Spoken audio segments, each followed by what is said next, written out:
Greetings, Earthlings. Welcome to episode 9 of I Play Planescape Torment. Which might be a little loud there. Maybe not, though. We'll see. And so, our heroes, or, main characters at least. I guess they're heroes. Well, one of them is. Come and find themselves in the marketplace. Wow, injured. Very injured. That's where we find themselves. So first, they find themselves going to go rest before we do anything else. And I can actually do that because I know a place to rest. We go up here to this nice happy place. Actually, we're going to talk to this person because that's part of a quest. Go talk to Mar. Your first impression of Mar is that he needs a long bath, preferably away from any creature that has any sense of smell. You can almost see the stench wafting from his body in sinister yellow tendrils. He motions towards you frantically in an effort to get you to come over and talk to him. Yeah, we'll approach this person and hear what he has to say. A look of excitement crosses his face as you approach. Thank ye for stopping. Me name is Mar, and I have a favor to ask of ye. I'm listening. Listening? Huh, I am listening, says the nameless one. Mar, 'tis a matter of life or death. I must be delivering this here box, or it'd be me Ed for sure. 'Tis me bad luck that I twisted me leg something fierce. So will you help me out by delivering this here box for me? I'll deliver the box for you. Mar slowly takes out a small box from within the recesses of his ragged clothing. For the briefest of moments, you see a look of regret cross his face. Then it is gone, and he looks at you and hands you the box. A slight shimmer surrounds the box as both you and Mar touch it. A sigh of relief is heard as Mar releases the box into your care. What now? Mar says, this be needing to be delivered to Quatra. He can usually be found somewhere down in the southeastern section of the hive. Oh, unless you try to say I didn't warn you, whatever happens, don't open the box! And don't leave the hive with the box. Now, be off with ye. I'll be back when I deliver the box. Farewell. Hee hee hee, he says as he runs off. Oh no, that could be a problem. Although I don't see what the problem with having a box is. I'll go deliver it later in a second. After I talk to this dude. I believe this is the dude running the place where I sleep. Nestor. Nestor, you see an aging man in soiled and tattered clothes frantically pacing in the corner. His shock of filthy white hair sticks out in every direction, and his face, encrusted with dirt and streaks of dried blood, is covered with gray stubble. Every few seconds he stops pacing and flails about suddenly, muttering and cursing as if assaulted by some unseen force. He does not seem to notice your approach. Greetings. At the sound of your voice, the old loon whirls around to face you. Obviously, this is not the person who I wanted to talk to, but that's okay. His wide, staring eyes bulging in their sockets, he regards you for a brief moment, then returns to his raving. No, no, no, it's not you. But soon, yes, soon. Who are you talking to? The old man seems oblivious to your presence. You'll come, yes, you'll come, and old Nestor will be waiting. Are you alright? No! Nestor's face turns beet red and his whole body shakes in protest. My fork! Can't leave without my fork! Hoo-hoo! Fork, fork, fork! Your fork? Fork! Fork! Fork! Can't go home without my fork! Nestor's frenzy reaches a violent crescendo. He begins hopping up and down manically. Then suddenly stops, lowering his head stops lowering his head and runs headlong into a large wooden cupboard that stands against the back wall of the flophouse. The force of the impact knocks the old man flat on his back. After a few seconds he stands back up, a dazed expression on his face. Gone. Stolen. Can't go home without my fork. Stolen, you say? Who took your fork? Nestor stares at you for a long moment, then begins rummaging through the pockets of his filthy tunic. After a few seconds, he produces what appears to be a dismembered ear. Judging by the stench and color of the ear, you'd wager that the old loon has been toting it around in his pocket for some time. You have my fork, don't you? Don't you? He holds the ear as close as if speaking to it. Bring back my fork. Maybe I can help you. Waiting! He shakes the ear violently and shouts into it. Until you bring it back, then I can go home. Right, I'll try to find your fork. Farewell. I got a quest from a crazy guy. That's not really new. Alright, I wanted to talk to this guy over here, Arlo, like the first guy in the building. You see a short, balding man standing in what serves as the foyer of this ramshackle flophouse.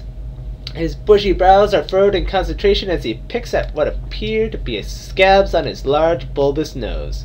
Greetings! This man doesn't bother to look up. Instead, he continues to stare cross-eyed down at his nose. Yeah, what do you want? Can I rest here? Sure you can, Burke, if you got the jink for it. Nobody puts up here for free, except old Nestor over there, and that's only 'cause no one's that covered enough to mess with him. Very well, how much for a bed? It'll cost you 5 coppers. He wipes his dirty hand on the front of his even dirtier shirt, then thrusts it toward you, palm up. Give him 5 coppers. Rest.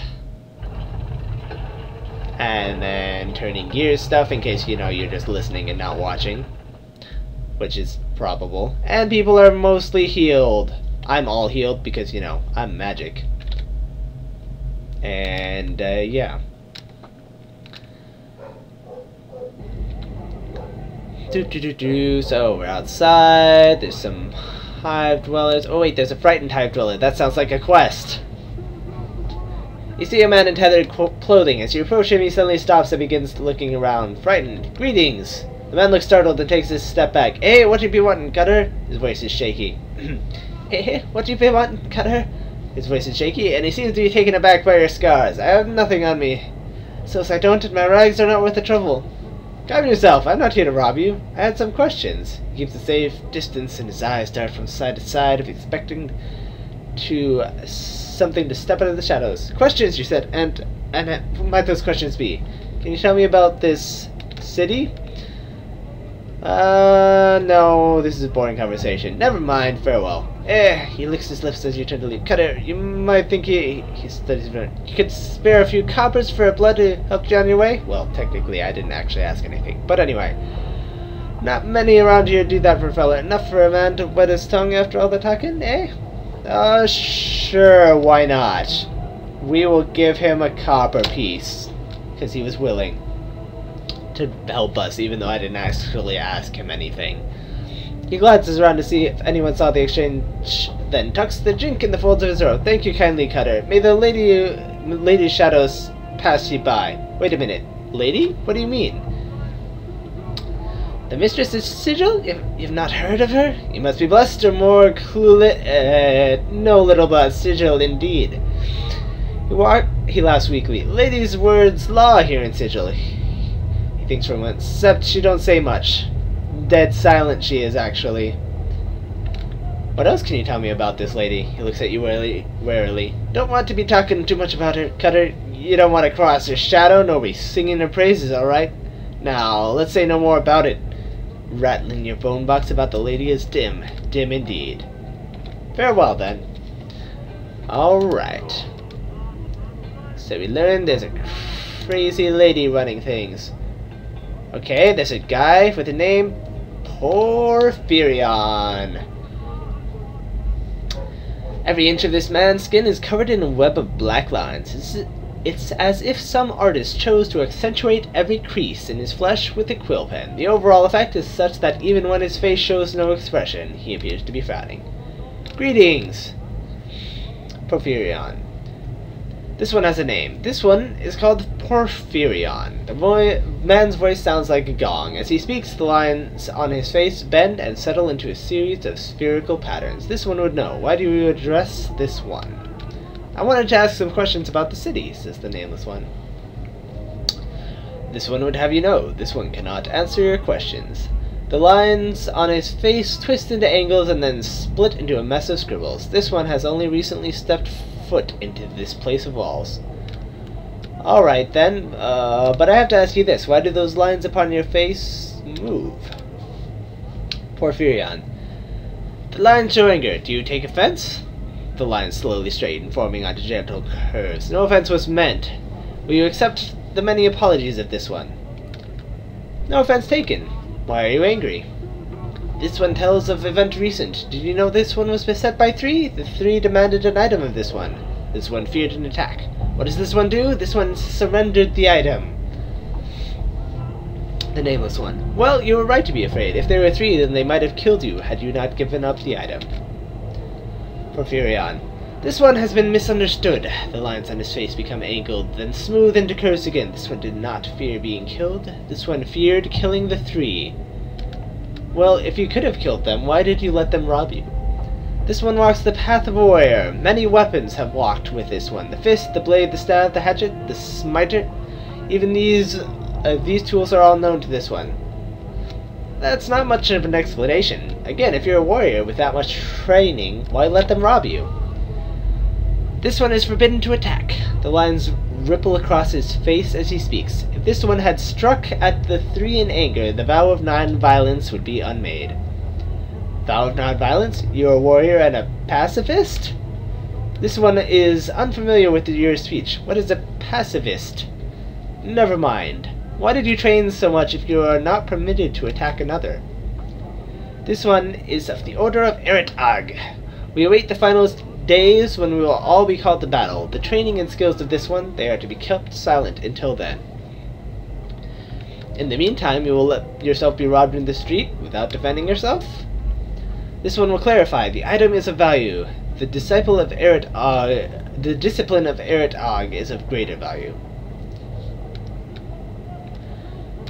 Since you won't fight, any chance you could talk these thieves into returning your item? This one addressed the 3 thieves. What happens? The requests of this one are met with scorn. The 3 will not return the item. I could go see if I could get the item back for you. This one must ask, would you bring violence to the 3 that have robbed this one? I will answer, not if I can help it. This one fears, a message absent of violence will not be understood. The lines on the man's face form into a series of ellipses. This one is not opposed to you trying. Alright then, what is this item you've lost? The item is this. A rope of black and red prayer beads worn about the neck. The worth of these beads is not measured in copper. The worth of these beads is measured in faith. Alright then, I'll see if I can find this necklace. Do you know where these 3 thugs might be? This one knows where the angry words were traded and the item lost. By the bar that burns inside, the 3 were outside the place, dressed in black and red. 3 robbers dressed in black and red outside the smoldering corpse bar. I'll go find them. Farewell. Because, you know, I do quests for random people. For no apparent reason, except that I'm a nice person, so it actually makes more sense. There's some hive thugs. Are these the right hive thugs? Hello, hive thug. Greetings, hive thug. Yeah, sure, why not? The hive thug says, shut your pike and hole, you ugly bastard. No one said you could talk to me. Now sod off before I tires of your face and bleeds ye. And then the nameless one says, try it, and you'll get a few new holes of your own. And so they do. And we give them holes. Well, we're not done stabbing them yet, but yes. So apparently that wasn't the hive thug I wanted to talk to. Oh, he ran into the next district. What a coward. Whatever. That wasn't who I meant to talk to anyway. There was somebody somewhere that I wanted to talk to. There we go. Wait, Mar. What are you doing out here? No, we don't care about that. Yet. Oh, here we go. There's a group of people. Nope, these are just regular thugs. Alright, time for some magic. Let's see. Zerthamon's focus. What did that one do? Let's look at the spell. When cast, critical attack is raised. Cool. Oh. Might as well. Casting spells is good. Oh, and a Missile of Patience.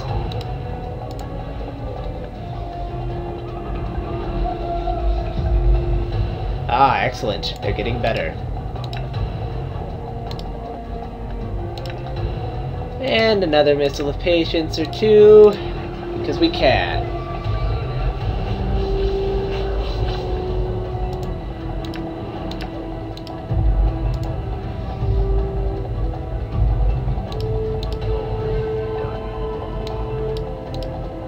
Man, I have terrible armor class. It's like I have no armor and no dexterity.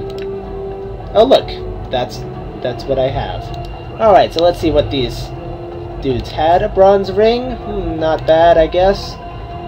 2 copper? That's pretty bad. 8 copper? Alright, well, they were not the thugs I was looking for. I am looking for one without an... Ah, there we go! 1 ear! I found him.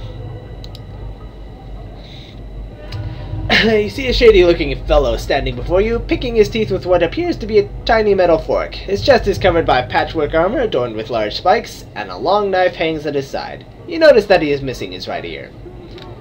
Greetings. He regards you coolly from the shadows, as if sizing you up. I'm not going to taunt him, because that's not very nice. I had some questions for you. The one-eared tiefling scowls at you threateningly. Pike off, Burke, or I'll have your guts for garters. Okay, not very nice things to say. Ah, here we go. You wouldn't have happened to lost that ear while robbing an old man here in the hive? One eye says, I don't know what you're talking about, Burke. He glares into you angry. Now I suggest you get your mangled carcass out of my sight before I carve my name into you. Certainly, just give me the fork you stole from him, and I'll be on my way. With a flash of movement too quick to follow, he whips his knife from its sheath and begins waving it menacingly before you. Why don't you come and take it from me, Burke? Why don't you put that blade away before you get hurt? You sure do have a sharp tongue, Burke. I think I'll cut it out and feed it to you. He lunges at you, his knife leading the way. Alright then, let's see here. More magic! Probably, yes.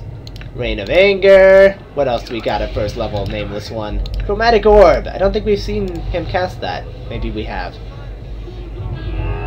Oh, that worked okay. Yes! Sleep. Excellent. I mean, we probably don't need to use spells to do this, but whatever. Ooh, a high-quality stiletto. Man, that guy's awesome. Good stuff. Also, he's dead. Because, you know, that's what happens when you mess with the Nameless one. I just wanted a fork! Just give me the stupid fork, dude. So we give this to Nestor. Because it's his fork. Is this the fork you speak of?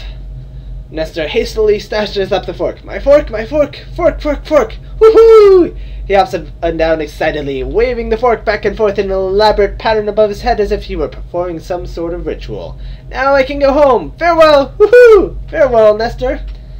Nestor turns to leave, then, as if struck with some after that, he turns back around and hands you a scrap of something soft and rubbery. The severed ear. Upon closer examination, you notice that there is an earring still dangling from it. Pocket the earring and discard the rotten piece of flesh. Yeah, we got an earring. Also, we have... Well, we got rid of the ear attached to it, so let's see what kind of earring it was. I don't see an earring in here. We have an ornate box. Oh, 1 ear's earring. Usable by thieves. 10% stealth skill bonus. That's nice. Pretty nice. But we don't have any thieves currently with us.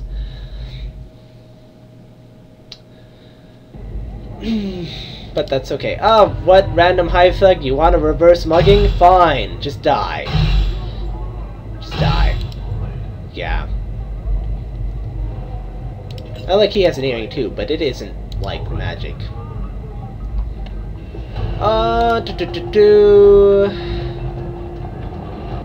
Alright.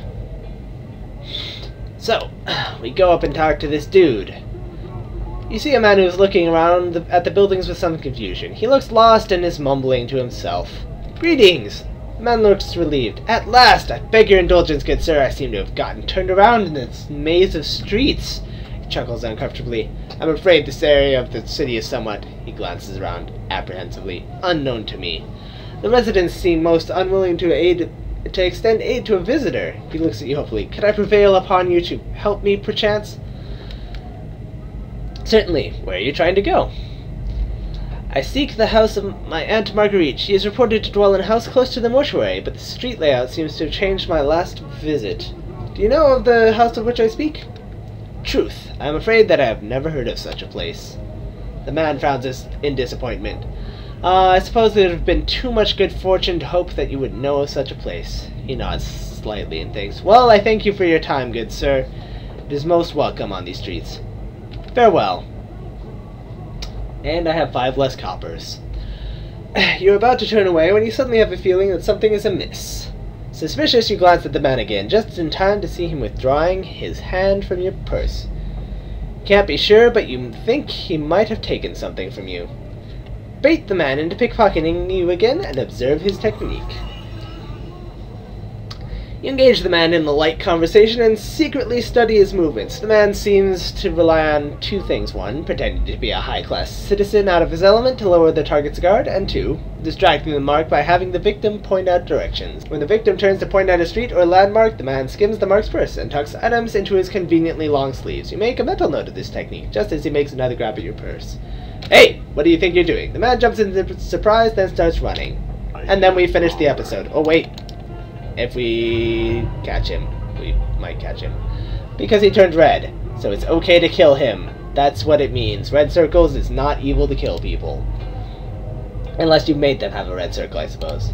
And so I got my coppers back. Yay! And freed this city of a pick.